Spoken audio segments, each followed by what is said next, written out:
काय मग मोदक पाहून तोंडाला पाणी आले ना, तर आपल्या आजी पणजी ह्या पद्धतीच्या रेसिपी बनवायची ना, मोदकाची आमटी.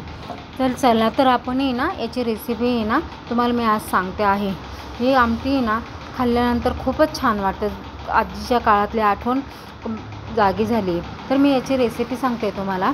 हे पहा, इथे मी ना लाल मिरच्या, लसूण, आलं, कोथिंबीर आणि कांदे आणि खोबऱ्याची वाटी छानपैकी भाजून त्याचा मसाला तयार करून घेणार आहोत. आणि 1 वाटी शेंगदाणे घ्यायचे, 1 वाटी हावरी घ्यायची, 1 वाटी खोबरे घ्यायचे.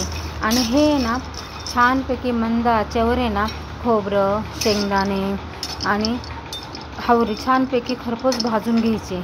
हे बघा इथं आता हावरीसुद्धा छानपैकी भाजून झालेली आहे आपली.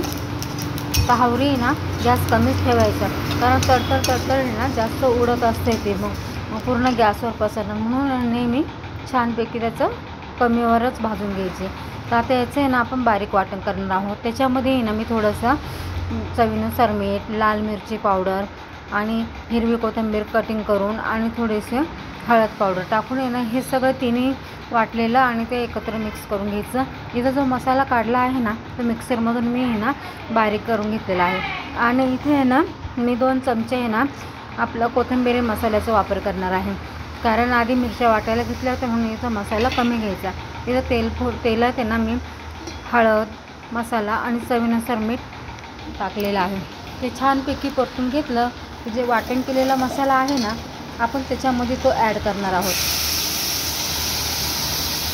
छानपैकी जेवढा आपल्याला पातळ घट्ट पाहिजे असेल ना त्या पद्धतीने ना आपण हे रस्सा बनवून घ्यायचा आहे. आणि इथे याच्यात ताटलीमध्ये ना मी बेसन पीठ घेतलेलं आहे.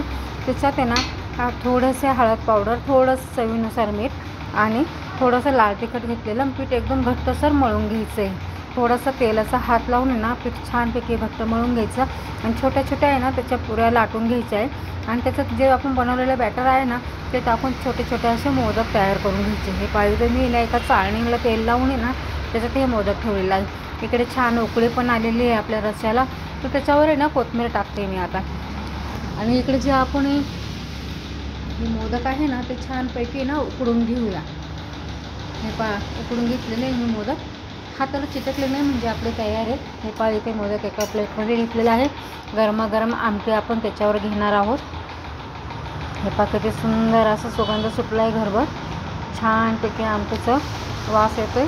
हे मोदकावर आमटी गेली आहे.